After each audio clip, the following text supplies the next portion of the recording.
दोस्तों, मैं मुकेश कुमार आपका स्वागत करता हूं आनंद कॉम्पिटिटिव क्लास के प्लेटफॉर्म पर। आज हम लोग फिर से अपना popular series Bihar BPSC most expected questions series 13 को लेकर आए हैं। वीडियो संख्या 13 को लेकर आज आए हैं। आज 13वां दिन है हम लोग का सफ़र का। चलते हैं, देखते हैं आज का पहला क्वेश्चन क्या है। तो सीमांत कृषक किसे कहते हैं? पहला क्वेश्चन आपका सीमांत श्रमिक किसे कहते हैं? कृषक हो जा रहा है, श्रमिक किसे कहते हैं? तो आपका आंसर हो जाएगा, एक जनगणना वर्ष में 183 दिनों से कम कार्य का मिलना या कार्य करना ही सीमांत श्रमिक कहलाता है। नेक्स्ट क्वेश्चन देखेंगे, कुछ शैक्षणिक संस्थानों में धार्मिक शिक्षा अथवा धार्मिक पूजा में उपस्थित होने की स्वतंत्रता देता है। कुछ शैक्षणिक संस्थान धार्मिक शिक्षा अथवा धार्मिक पूजा में उपस्थित होने की स्वतंत्रता देता है। यह किस अनुच्छेद में लिखा गया है? यह अनुच्छेद आपका 28 में लिखा गया है। राइट आंसर क्या होगा? अनुच्छेद 28 फंडामेंटल राइट में है। ठीक है, fundamental right of Indian constitution. Next question देखेंगे, किसने इम्फाल में महिलाओं के लिए गोविंद जी नृत्यालय की स्थापना की? किसने इम्फाल में, इम्फाल जो मणिपुर में है, में महिलाओं के लिए गोविंद जी नृत्यालय की स्थापना की? तो यहाँ आपका आंसर हो जाएगा विपिन सिंह। विपिन सिंह ने किया था स्थापना। नेक्स्ट क्वेश्चन है, भारत का सबसे छोटा रामसर स्थल कौन सा है? भारत का सबसे छोटा रामसर स्थल कौन सा है? तो आपका आंसर हो जाएगा हिमाचल प्रदेश की रेणुका आर्द्रभूमि। यह भारत का सबसे छोटा आर्द्रभूमि है। ठीक है, रामसर स्थल है। रामसर स्थल उस आर्द्रभूमि को दर्जा दिया जाता है जो कि प्रदूषित या मानवीय कारणों की वजह से अत्यधिक संकटग्रस्त है। इस संकट से बचाने के लिए और उसका पुनरुद्धार करने के लिए उस आर्द्रभूमि को रामसर स्थल का दर्जा दे दिया जाता है। नेक्स्ट क्वेश्चन देखेंगे, वर्ष 2024 के लिए राष्ट्रपति ने कितने पद्म पुरस्कार प्रदान किए? बताना है कि 2024 के लिए राष्ट्रपति ने कितने पद्म पुरस्कार प्रदान किए। तो यहाँ आपका आंसर हो जाएगा 132 पुरस्कार प्रदान किया गया। इसमें आपका 5 पद्म भूषण, 17 पद्म भूषण, 5 पद्म भूषण, 17 है पद्म भूषण और 110 है पद्मश्री। 5 आपका क्या है? पद्म भूषण और 17 है पद्म भूषण, 5 है पद्म विभूषण और 17 है पद्म भूषण और 110 है पद्मश्री। पद्मश्री पुरस्कार दिया गया। नेक्स्ट क्वेश्चन देखते हैं,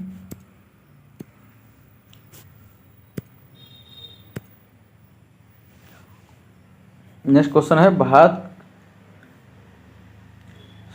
सूक्ष्म वित्त क्षेत्र में कार्यरत, सूक्ष्म वित्त क्षेत्र में कार्यरत एनबीएफसी, एमएफआई, एनबीएफसी,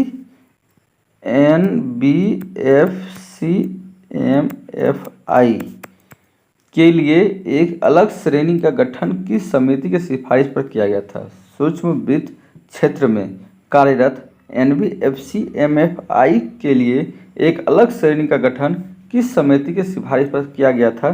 तो यहाँ आपका आंसर हो जाएगा मालेगांव समिति की सिफारिश पर। किस समिति की सिफारिश पर? तो मालेगांव समिति की सिफारिश पर। मालेगांव समिति की सिफारिश पर आपका एनबीएफसी एमएफआई को एक अलग श्रेणी में, एक अलग श्रेणी का गठन किस का सिफारिश किया था? एक अलग श्रेणी बनाने का सिफारिश किया था। नेक्स्ट क्वेश्चन देखेंगे,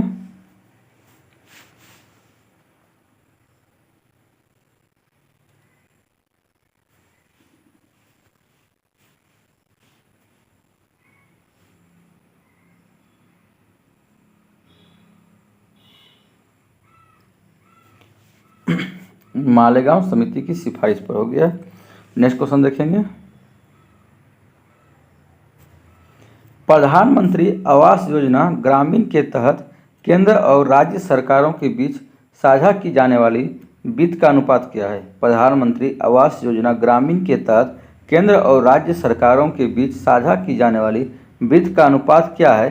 तो आपका आंसर हो जाएगा, उत्तर है आपका मैदानी क्षेत्रों में 60:40, मैदानी क्षेत्र के लिए 60 अनुपात क्या है 40 का, और आपका उत्तर पूर्वी और हिमालय राज्यों के लिए 90:10 है। ठीक है, यह अनुपात आपको केंद्र प्रायोजित योजनाओं में भी लागू होता है। केंद्र प्रायोजित योजनाओं में भी आपको राज्य मैदानी क्षेत्रों के लिए 60:40 और उत्तर पूर्वी और हिमालय राज्यों के लिए 90:10 का अनुपात होता है। नेक्स्ट क्वेश्चन देखेंगे, भारतीय शास्त्रीय नृत्य के लिए भारत का पहला आधुनिक गुरुकुल कौन सा संस्थान है? भारतीय शास्त्रीय नृत्य में इंडियन क्लासिकल डांस के लिए भारत का पहला आधुनिक गुरुकुल कौन सा संस्थान है? तो यहाँ आपका आंसर हो जाएगा नृत्यग्राम बेंगलुरु। नृत्यग्राम संस्थान बेंगलुरु में स्थित है, नृत्यग्राम बेंगलुरु में स्थित है। ठीक है, नेक्स्ट क्वेश्चन देखते हैं, डीआरडीओ ने 13 अगस्त को man portable anti tank guided missile MPATGM का परीक्षण कहाँ किया था?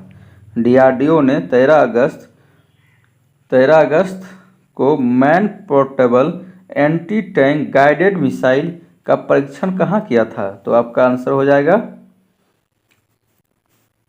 आपका राइट आंसर हो जाएगा क्या? पहला ऑप्शन होगा क्या है? पहला ऑप्शन है आपका पोखरन, दूसरा है चांदीपुर, तीसरा है लखनऊ। तो यहाँ आपका आंसर हो जाएगा पोखरन में। चौथा ऑप्शन क्या था? पटना में। तो यहाँ आंसर हो जाएगा आपका पोखरन में किया गया था। मैन पोर्टेबल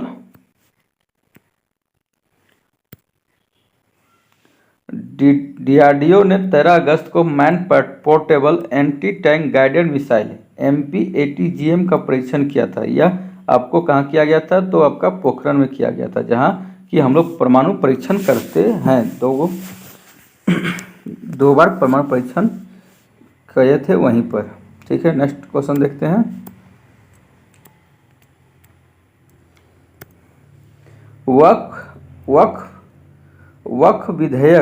वक्फ विधेयक संशोधन की जांच के लिए संसद की संयुक्त समिति का अध्यक्ष किसे बनाया गया?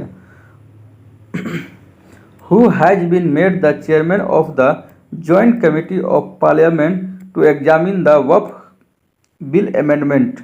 बिल अमेंडमेंट के लिए बनाई गई संसद की संयुक्त समिति का अध्यक्ष किसे बनाया गया है? पहला ऑप्शन है जगदम्बिका पाल। पहला ऑप्शन है जगदम्बिका पाल, दूसरा है JP नड्डा, तीसरा अमित शाह, चौथा भूपेंद्र यादव। तो यहाँ आपका आंसर हो जाएगा ऑप्शन 1। क्या आंसर होगा? ऑप्शन 1 जगदम्बिका पाल। ठीक है, और नेक्स्ट क्वेश्चन देखते हैं, 13 अगस्त को निम्न में से कौन सा दिवस मनाया जाता है? 13 अगस्त को कौन सा दिवस मनाया जाता है तो बताना है। देखते हैं ऑप्शन में क्या है। पहला ऑप्शन है आपका वर्ल्ड एलिफेंट डे, दूसरा है world organ donation day, third है आपका वर्ल्ड हिंदी डे, फोर्थ है आपका वर्ल्ड कैपिटल डे। तो बताना है कि कौन सा आंसर सही होगा। 13 अगस्त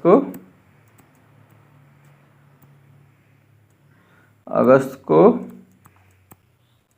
कौन सा दिवस मनाया जाता है? तो यहाँ आपका आंसर हो जाएगा वर्ल्ड ऑर्गन डोनेशन डे। ये आपका राइट आंसर होगा। नेक्स्ट क्वेश्चन है,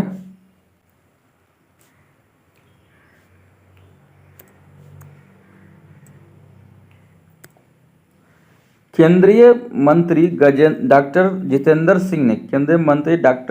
सिंह ने किस मिशन के तहत अमृत ज्ञान कोष और फैकल्टी डेवलपमेंट पोर्टल लॉन्च किया है? अमृत ज्ञान कोष और फैकल्टी डेवलपमेंट पोर्टल लॉन्च किया है। तो आपका हो जाएगा आंसर मिशन कर्मयोगी आपका राइट आंसर होगा।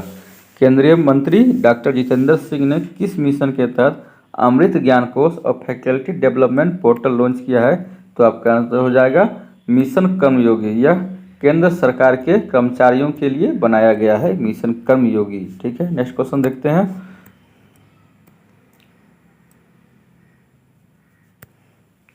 हाल ही में किस मंत्रालय ने women and main in India 2023 report जारी किया है? Women and main in India 2023 report जारी किया है? तो पहला ऑप्शन है आपका कार्मिक जन शिकायत एवं पेंशन मंत्रालय, दूसरा है आपका सांख्यिकी एवं परिवार कल्याण मंत्रालय, स्वास्थ्य एवं परिवार कल्याण मंत्रालय, दूसरा है आपका ऑप्शन स्वास्थ्य एवं परिवार कल्याण मंत्रालय, तीसरा है आपका सांख्यिकी एवं कार्यक्रम क्रियान्वयन मंत्रालय, चौथा है आपका सामाजिक न्याय एवं अधिकारिता मंत्रालय। तो यहाँ आपका आंसर हो जाएगा ऑप्शन 3। ऑप्शन 3 आपका ये सही आंसर होगा। क्या है? सांख्यिकी एवं कार्यक्रम क्रियान्वयन मंत्रालय। सांख्यिकी एवं कार्यक्रम क्रियान्वयन मंत्रालय ने women and main in India 2023 report जारी किया है। ठीक है, नेक्स्ट क्वेश्चन देखते हैं।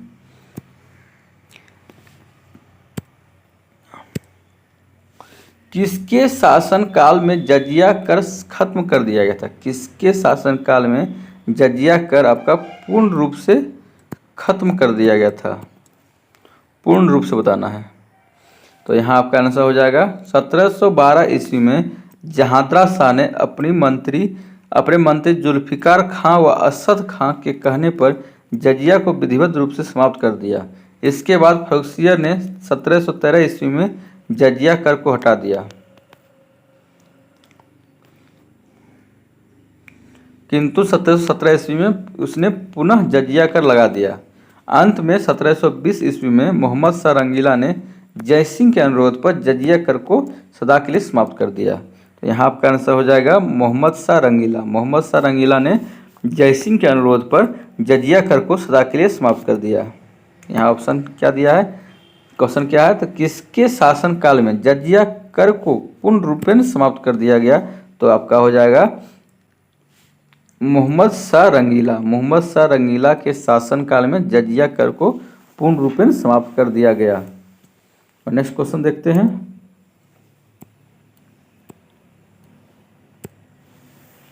निम्नलिखित में से किस संस्कृति को मेहुला नाम से जाना जाता था? निम्नलिखित में से किस संस्कृति को मेहुला नाम से जाना जाता था? बताना किस संस्कृति को, निम्नलिखित हटा दीजिए, किस संस्कृति को मेहुला नाम से जाना जाता था? तो आंसर हो जाएगा मेहुला सुमेरियन नाम है जो 2350 ईसा पूर्व से मेसोपोटामिया के रिकॉर्ड्स में पाया गया है। कई विद्वान इस नाम को सिंधु घाटी सभ्यता से जोड़ते हैं। यह माना जाता है कि सिंधु घाटी सभ्यता के लोग मेसोपोटामिया सभ्यता को तिल का तेल निर्यात करते थे। दिलमुन एक प्राचीन स्वतंत्र राज्य का सुमेरियन नाम भी है जो फला फूला है इस समय में। मेहुला नाम से जाना जाता है आपका मेसोपोटामिया संस्कृति आपको मेहुला नाम से भी जाना जाता है। नेक्स्ट क्वेश्चन है आपका नरसिम्हन समिति की सिफारिश पर 12 अप्रैल 1988 को securities and exchange board of India यानी सेबी की स्थापना मुंबई में की गई। इसके संबंध में कौन सा कथन गलत है? तो बताना है कि सेबी के संबंध में कौन सा कथन गलत है।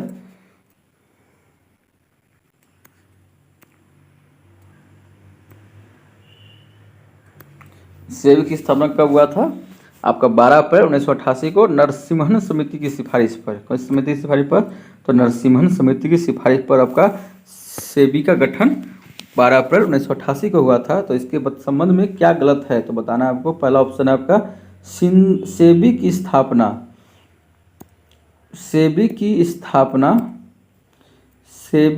स्थापना प्रतिभूति बाजारों में निवेशकों की जोखिम से रक्षा के लिए किया गया था। सेबी की स्थापना प्रतिभूति बाजारों में निवेशकों की जोखिम से रक्षा के लिए किया गया था। दूसरा ऑप्शन है सेबी में एक अध्यक्ष और 2 सदस्य होते हैं जिसे राष्ट्रपति द्वारा नियुक्त किया जाता है। सेबी में एक अध्यक्ष और 2 सदस्य होते हैं जिसे राष्ट्रपति द्वारा नियुक्त किया जाता है। तीसरा ऑप्शन है आपका यह प्रतिभूति बाजार की नियामक इकाई के साथ अर्ध विधायी, अर्ध अर्ध विधायी, अर्ध न्यायिक, अर्ध कार्यकारी की भूमिका में है। तो यहाँ आपका आंसर हो जाएगा, क्या आंसर हो जाएगा? चौथा ऑप्शन है उपयुक्त में से सभी कथन सत्य है, पांचवा उपयुक्त में से सभी कथन असत्य है। तो यहाँ आपका कौन सा कथन असत्य है? यहाँ आपका आंसर हो जाएगा, बताइए कौन सा कथन असत्य है? तो सेबी में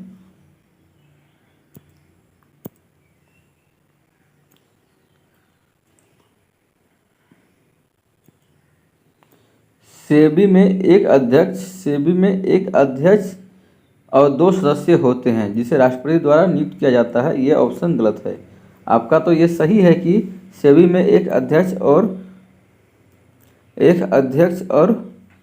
2 सदस्य होते हैं, ये सही है। लेकिन इसे राष्ट्रपति द्वारा नियुक्त किया जाता है, ये गलत है। ये राष्ट्रपति द्वारा नियुक्त नहीं किया जाता है, बल्कि इसकी नियुक्ति आपका किसके द्वारा किया जाता है? तो आपका भारत सरकार के द्वारा किया जाता है।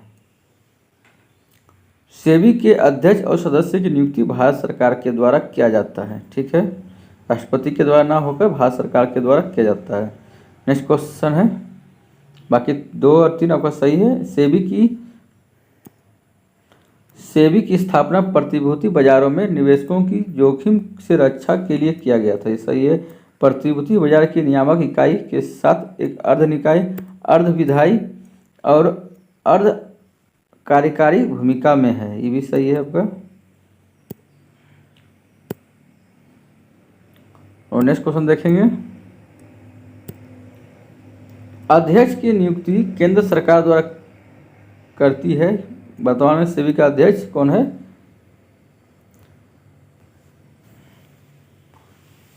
महादीप पुरी बुच है, ग्रामर गलत हो गया है, महादीप पुरी बुच है। तो नेक्स्ट क्वेश्चन है, 15 अगस्त 2014 को भारत का कौन सा स्वतंत्रता दिवस मनाया जा रहा है? 15 अगस्त 2024 को भारत का कौन सा स्वतंत्रता दिवस मनाया गया था? तो आपका आंसर हो जाएगा 78वां स्वतंत्रता दिवस मनाया गया था। 15 अगस्त 2024 को भारत का 78वां स्वतंत्रता दिवस मनाया गया था। नेक्स्ट क्वेश्चन है, 27वां national conference e governance NCEG 2024 का आयोजन किस राज्य में किया जाएगा? 27वां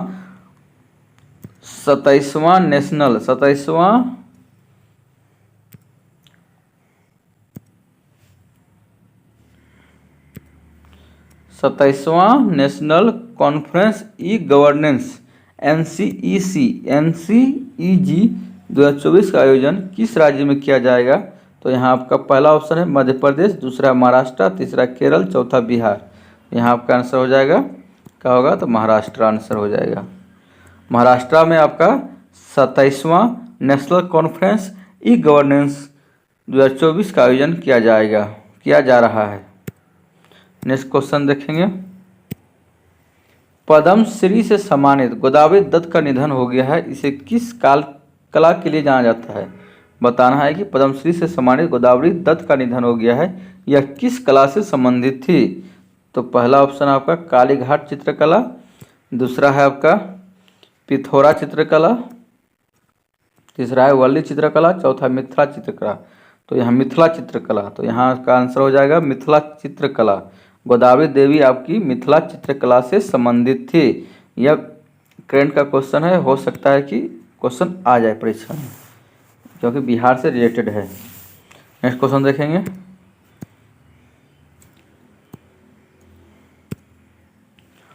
किस राज्य के नंजारायन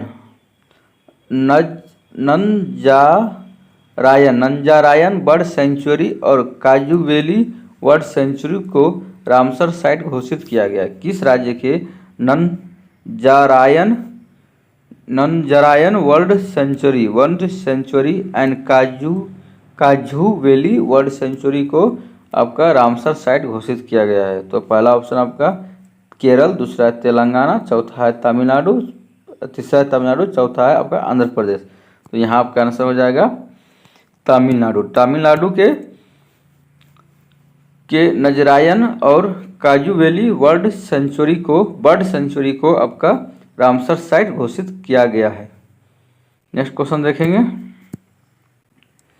दुनिया का सबसे पुराना कैलेंडर कहाँ खोजा गया है? दुनिया का सबसे पुराना कैलेंडर आपका कहाँ खोजा गया है? तो यहाँ आपका आंसर हो जाएगा वर्ल्ड्स ओल्डेस्ट कैलेंडर। तो पहला ऑप्शन है आपका तुर्की। पहला ऑप्शन क्या है?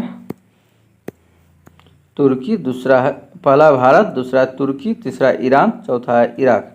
तो यहाँ आपका आंसर हो जाएगा तुर्की। तुर्की में विश्व का सबसे पुराना कैलेंडर खोजा गया है। ठीक है, नेक्स्ट क्वेश्चन देखते हैं।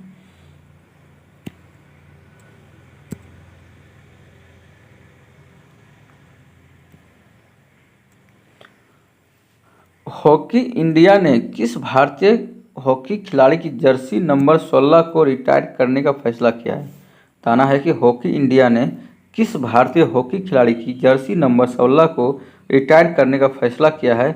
तो यहाँ आपका आंसर हो जाएगा PR श्रीजेश। आपका आंसर ही डायरेक्ट बता दिए PR श्रीजेश का, जो कि पेरिस ओलंपिक में स्वर्ण पदक जीता है हॉकी में। उसकी टीम ने उसके जो कि रिटायर हो संन्यास ले लिया है, तो उसकी जर्सी नंबर 16 को आपको क्या कर दिया गया है? तो रिटायर कर दिया गया है। अब किसी खिलाड़ी को जर्सी नंबर 16 आवंटित नहीं किया जाएगा। ठीक है, और नेक्स्ट क्वेश्चन देखेंगे।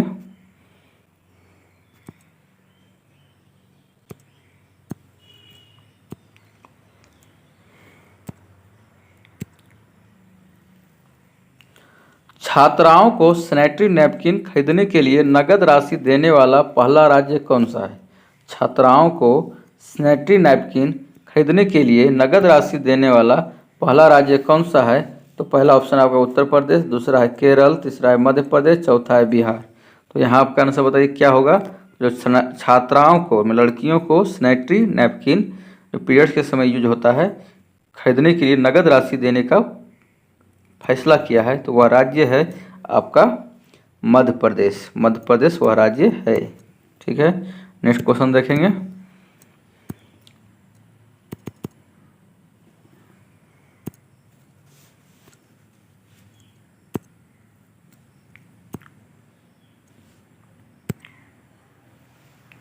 निम्न में से किसके द्वारा जियो फारसी योजना पोर्टल का शुभारंभ किया गया है? निम्न में से किसके द्वारा जियो फारसी पोर्टल का शुभारंभ किया गया है?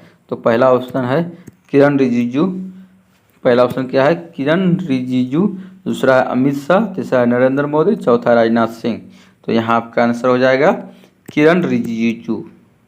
किरण रिजिजू ने जियो फारसी पोर्टल योजना का शुभारंभ किया है, लॉन्च किया है।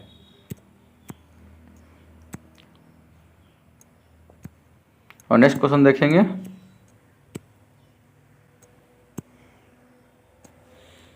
ग्रेट बैरियर रीफ कहाँ स्थित है? मैंने कि किस महासागर में स्थित है? यहाँ महासागर पूछा गया है। सबको तो देश पता रहता है। ग्रेट बैरियर रीफ कहाँ स्थित है? तो आपका आंसर हो जाएगा पहला ऑप्शन है प्रशांत महासागर, दूसरा है आपका हिंद महासागर, तीसरा आपका अटलांटिक महासागर, चौथा है भूमध्य सागर। तो यहाँ आपका आंसर हो जाएगा क्या हो जाएगा? तो प्रशांत महासागर में। और ग्रेट बैरियर रीफ किस देश में स्थित है? तो आपके ऑस्ट्रेलिया में स्थित है। ठीक है, ऑस्ट्रेलिया के नज़दीक समुद्र में स्थित है। नेक्स्ट क्वेश्चन देखेंगे। भीमा नदी निम्नलिखित में से किस नदी की उपनदी है? मैंने कि भीमा रिवर इज ट्रिब्यूटरी में उप शाखा है कौन सी नदी की? यानी कि भीमा नदी है, इससे एक नदी निकल गया, तो किस नदी की उप शाखा है? तो यहाँ आपका आंसर हो जाएगा पहला ऑप्शन है आपका दामोदर नदी, दूसरा है नर्मदा नदी, तीसरा है चंबल नदी, चौथा है कृष्ण नदी। तो यहाँ आपका आंसर बताना है कि भीमा किस नदी की उपनदी है। भीमा किस नदी की उपनदी है? तो आपका आंसर हो जाएगा कृष्ण नदी। कृष्ण नदी की उपनदी है भीमा। कृष्ण नदी की उपनदी है। नेक्स्ट देखेंगे क्वेश्चन। छड़ी या रोड के आकार के जीवाणु को क्या कहते हैं? छड़ी या रोड के आकार के जीवाणु को क्या कहते हैं? पहला ऑप्शन आपका बेसिली, दूसरा है कोकस, तीसरा है वाइब्रियो और चौथा है स्पिरिलियम। यहाँ आपका आंसर हो जाएगा ऑप्शन एक, क्या हो जाएगा? Option one bacilli. रोड के आकार के जीवाणु को क्या कहते हैं? तो बेसिली कहते हैं। Rod shaped bacteria called bacilli.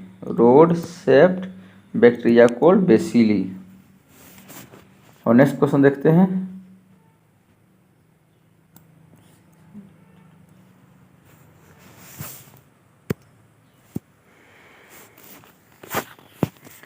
Next question देख लेंगे। रिचर्ड डॉकिंस पुरस्कार जीतने वाले पहले भारतीय कौन है? रिचर्ड डॉकिंस पुरस्कार जीतने वाले पहले भारतीय कौन है? तो पहला ऑप्शन आपका जावेद अख्तर, दूसरा है नासिरुद्दीन शाह, तीसरा है गुलजार, चौथा है प्रसन्न जोशी। तो यहाँ आपका आंसर हो जाएगा आपका ऑप्शन एक जावेद अख्तर। जावेद अख्तर ने आपका रिचर्ड डॉकिंस अवार्ड जीता है। First Indian to win the Richard Dawkins award. तो आपका आंसर हो जाएगा जावेद अख्तर ने जीता है। नेक्स्ट क्वेश्चन देखेंगे। विश्व बैंक की स्थापना कब की गई थी? पहला ऑप्शन आपका 1942, दूसरा 1946, तीसरा 1944, चौथा 1948। तो विश्व बैंक की स्थापना आपका हो जाएगा 1944 ईस्वी में किया गया था। ठीक है, नेक्स्ट क्वेश्चन देखते हैं।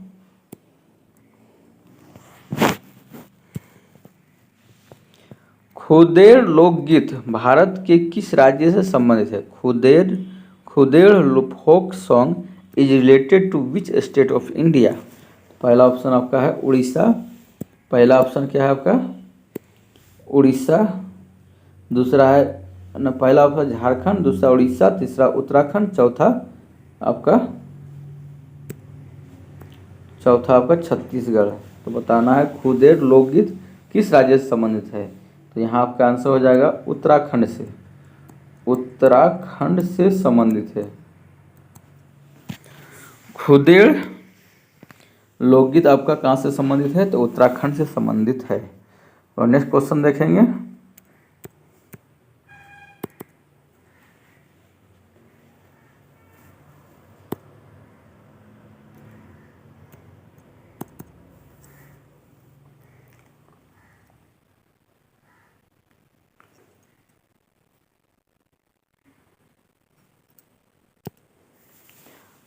प्रत्येक ब्रिक में बड़ी संख्या में निस्पंदन इकाइयाँ होती है, उन्हें क्या कहा जाता है?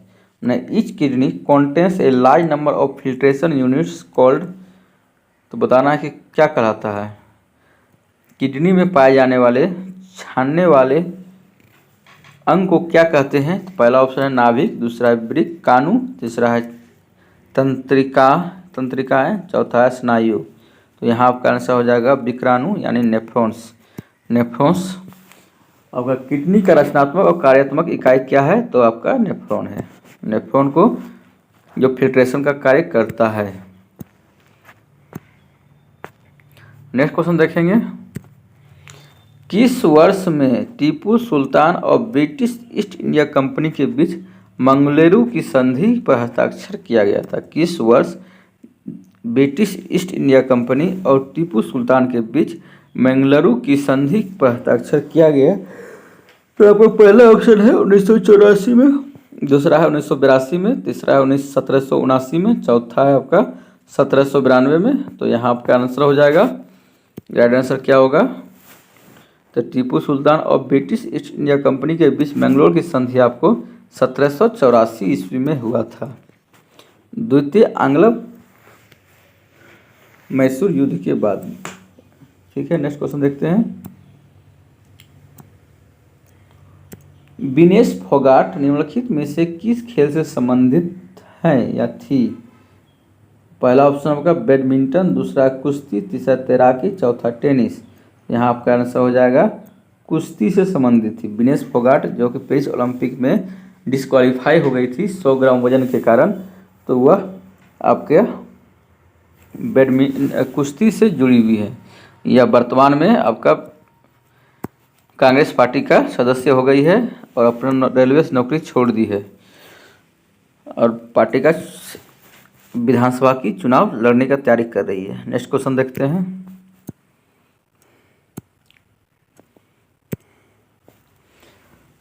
भारतीय संविधान की निम्नलिखित अनुसूचियों में से किसमें राज्यों की परिषद में सीटों के आवंटन का प्रावधान समाविष्ट है?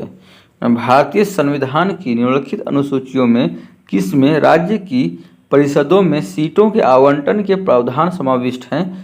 तो आपका आंसर हो जाएगा, पहला ऑप्शन है आपका प्रथम अनुसूची, दूसरा है पांचवी अनुसूची, तीसरा है तीसरी अनुसूची, चौथा है चौथी अनुसूची। तो बताना है किस अनुसूची में भारतीय संविधान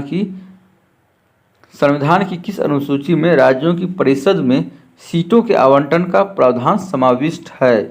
तो पहला ऑप्शन आपका आंसर हो जाएगा चौथी अनुसूची में यह प्रावधान किया गया है। और नेक्स्ट क्वेश्चन देखते हैं।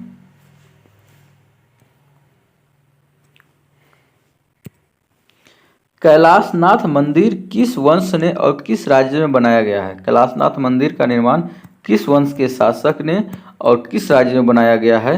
तो पहला ऑप्शन आपका चोल आंध्र प्रदेश में, दूसरा है पल्लव आंध्र प्रदेश में, तीसरा आपका पल्लव तमिलनाडु में, चौथा है चोल तमिलनाडु में। तो यहाँ आपका आंसर हो जाएगा पल्लव तमिलनाडु में। पल्लवों ने कैलाशनाथ मंदिर आपका कहाँ बनाया था? तो तमिलनाडु में बनाया था। ठीक है, नेक्स्ट क्वेश्चन देखते हैं।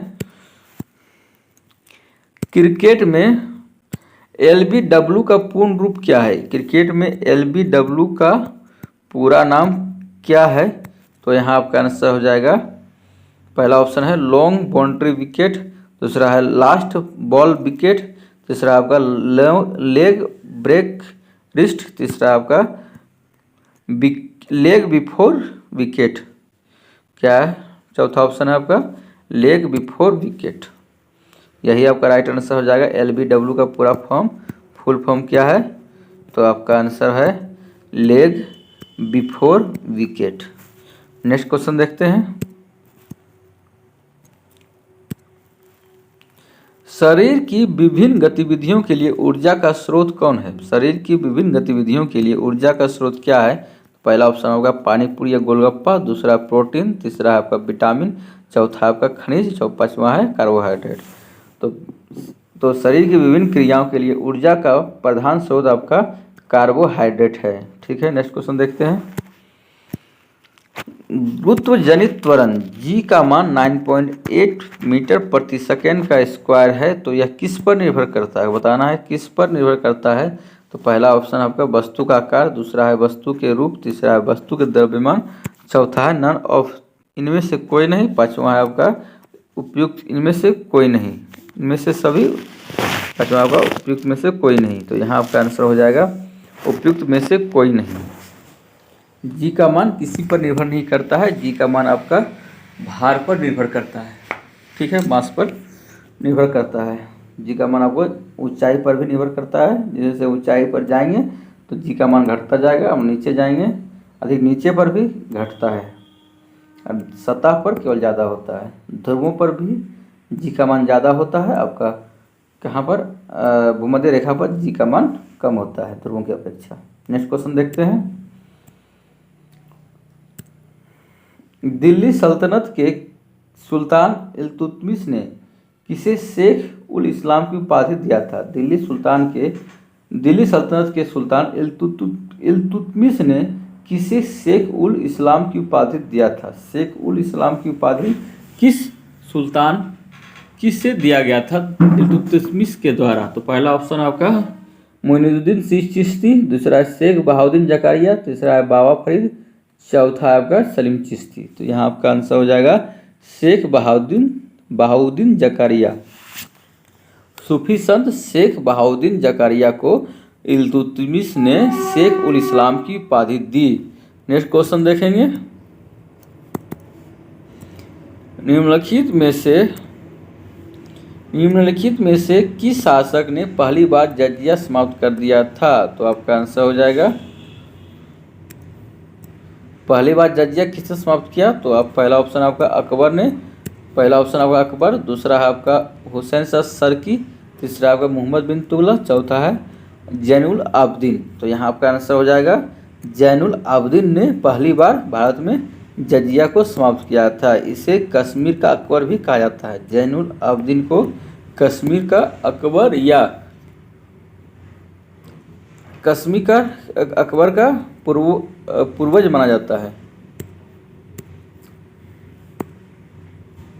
नेक्स्ट क्वेश्चन देखते हैं। दांत मुख्य रूप से किससे बने होते हैं? पहला है आपका ओडोंटोब्लास्ट के, दूसरा है, तीसरा है एनामेल के, चौथा डेंटाइन के, पांचवा कैंटाइन के। तो बताना है दांत के मुख्य रूप से किसके बने होते हैं? तो हो जाएगा आपका आंसर ऑप्शन 4 डेंटाइन के।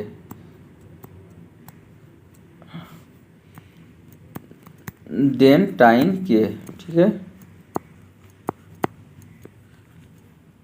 नेक्स्ट क्वेश्चन देखेंगे। स्वतंत्र भारत केंद्र की स्थापना किसने की? स्वतंत्र भारत केंद्र की स्थापना किसने की?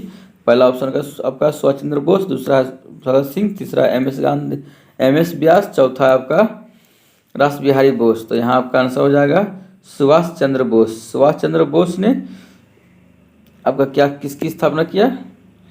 तो आपका स्वतंत्र भारत केंद्र की स्थापना सुभाष चंद्र बोस ने किया था। और नेक्स्ट क्वेश्चन देखते हैं।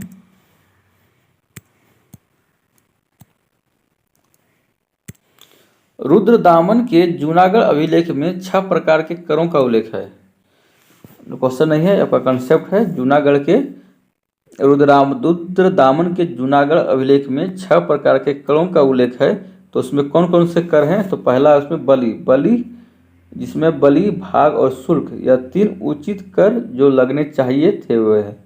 रुद्रदामन के जूनागढ़ अभिलेख में 6 प्रकार कर का उल्लेख किया गया है। पहला प्रकार कर क्या है? बलि, भाग और शुल्क। बलि, भाग और शुल्क, यह सब 3 प्रकार हो गया। बलि, भाग और शुल्क, यह 3 उचित कर है जो लगने चाहिए थे, यह कहा गया है आपका जूनागढ़ अभिलेख में। दूसरा में आपका विष्टि कर और प्रणय। विष्टि कर और प्रणय ये अनुचित कर हैं जो नहीं लगने चाहिए। जूनागढ़ अभिलेख में 6 प्रकार कर का उल्लेख किया गया है, जिसमें आपको बलि, भाग और शुल्क क्या है? उचित कर था जिसे लगाना चाहिए था। और विष्टि कर और प्रणय ये अनुचित कर था, इसे नहीं लगना चाहिए था। विष्टि मतलब का अर्थ है बेगार। बेगार का पहला अभिलेख्य साक्ष्य रुद्रदामन के जूनागढ़ अभिलेख में मिलता है। विष्टि कर का पहला अभिलेख्य साक्ष्य कहाँ मिलता है? तो आपका जूनागढ़ के अभिलेख में मिलता है। रुद्रदामन के जूनागढ़ अभिलेख में मिलता है। और नेक्स्ट क्वेश्चन देखते हैं। निम्नलिखित में से कौन सी राष्ट्रपति की स्वविवेकी शक्ति है? राष्ट्रपति की स्वविवेकी शक्ति है। तो पहला ऑप्शन है बहुमत दल के नेता को प्रधानमंत्री नियुक्त करना, दूसरा संसद का अधिवेशन बुलाना, तीसरा है आपका राज्यपाल द्वारा भेजे गए विधायिका पर स्वीकृति देना, चौथा आपका किसी विधेयक को रोक कर रखना। तो यहाँ आपका आंसर हो जाएगा 5वां ऑप्शन है इनमें से कोई नहीं। यहाँ आपका कौन सा राष्ट्रपति की स्वविवेकी शक्ति है? तो आपका आंसर हो जाएगा राज्यपाल किसी विधेयक को रोक कर रखना, यह राष्ट्रपति की स्वविवेकी शक्ति है। जब हंग लोकसभा होता है तो आपको माने कि त्रिकोणीय लोकसभा होता है, तब राष्ट्रपति का विवेकाधीन शक्ति आ जाता है कि वह बहुमत वाले दल या किसी भी को प्रधानमंत्री नियुक्त करे और उसे सदन पर अपने बहुमत सिद्ध करने का समय दे। संसद बुलाना यह राष्ट्रपति का स्वविवेकी शक्ति नहीं है, यह सरकार की मर्जी पर होता है। राज्यपाल द्वारा भेजे गए विधेयक पर स्वीकृति देना, यह भी आपका राष्ट्रपति की स्वविवेकी शक्ति नहीं है। इसके लिए वह केंद्रीय मंत्रिमंडल या मंत्रिपरिषद से सलाह लेकर करती है। तो नेक्स्ट क्वेश्चन देखेंगे।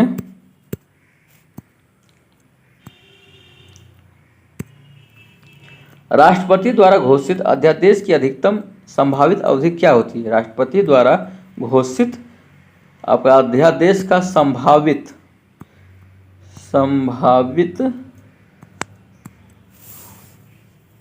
अवधि क्या होती है? तो आपका आंसर है 7 प्लस हाफ माह, 7 महीना और आधा महीना, 6 महीना, 7 महीना और आधा महीना। ठीक है, नेक्स्ट क्वेश्चन देखते हैं।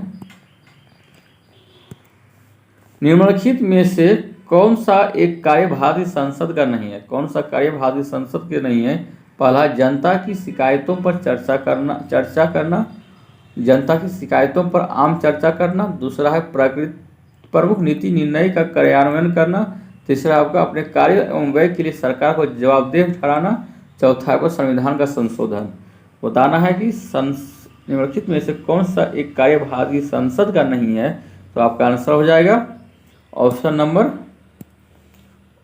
नंबर आपका है 2। ऑप्शन नंबर 2, प्रमुख नीति निर्णय का कार्यान्वयन करना। नीति नंबर आने का कार्य संसद का, लेकिन कार्यान्वयन का कार्य किसका है? तो सरकार की है, सरकार का कार्य है इसका कार्यान्वयन करना।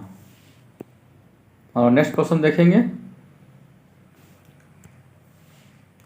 सन 1936 में भारतीय राष्ट्रीय कांग्रेस द्वारा संविधान सभा के गठन की मांग कहाँ पर अधिवेशन में रखी गई थी? किस अधिवेशन में रखी गई थी? सन 1936 में भारतीय राष्ट्रीय कांग्रेस द्वारा संविधान सभा के गठन की मांग किस अधिवेशन में रखी गई थी? तो पहला ऑप्शन है कानपुर, दूसरा है आपका मुंबई, तीसरा है फैजपुर, चौथा है लाहौर। तो यहाँ आपका आंसर हो जाएगा ऑप्शन 3 फैजपुर। फैजपुर में 1936 के कांग्रेस के अधिवेशन में संविधान सभा गठन की मांग का प्रस्ताव रखा गया था। नेक्स्ट क्वेश्चन देखते हैं।